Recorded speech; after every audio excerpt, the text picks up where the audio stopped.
ginnaaw bu mu sante yàlla julli ci yonent bi di sant sumay ñaari wayjur tey dañuy ñëwaat ci analyse bette épisode 45 bande annonce bi ki nga xamante ni moo di Paco ak Chacha nee nañ dañoo bëgg daw mais ki nga xamante ni moo di Paco nangul daw boobu xaaral ma wax normal balaa maa dof ki nga xamante ni moo di Paco maanaam Paco moom ki nga xamante ni moo di Chacha daf ko proposé pour ñu daw mais ki nga xamante ni moo di Paco nangul loolu dafa bañ loolu mais Chacha mu ngi insister te ragal naa nag mu insister ba ci kanam ki nga xamante ni moo di Paco nangu proposition bi te buñ defee loolu dina doon lu graaw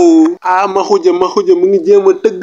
diggante alkaali ak ki nga xamante ni moo di Daba Thiam ndax diggante boobu dina dem ki nga xamante ni moo di Père Ndiaga Thiam mu ngi fi dee alkaali ak Daba Thiam diggante boobu noonu pour mu am te Marème Sall nekk fi Ndiaga Thiam nekk fi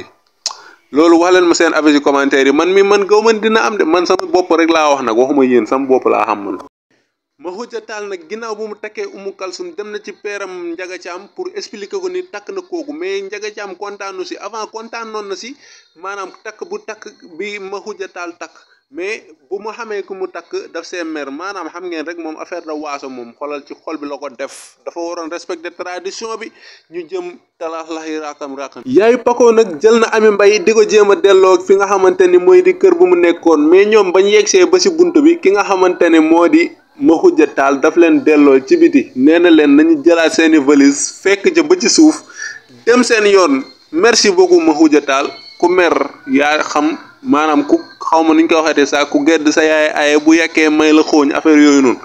moom daal l'essentiel na dem ñibbi moo demoon na dem toog ca këram instant yi nañ ko fase sax affaire bi jeex man fase naa ko man moom fase naa ko Mayel Thiam tamit dugg na si guerre bi de ndax nee na ki nga xamante ne moo di Fatim Thiam bu mu ñëwati ci kër gi na supprimer numéro waa kër gi yëpp de sens yu d'accord bu mu yeggee ci biir nag kii di mamboy bu jigéen maanaam mam bu jigéen moom mu ngi siisu naan mais ki nga xamante ni moo di Fatim Tall génn mais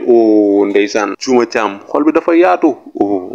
nee na jarul muy dem na toog bu fekkee moom la rek baal na ko ak yàlla na sama xol mel ni xolu Juma Thiam ndax man xol bi moom xol bi mu am man a amuma ko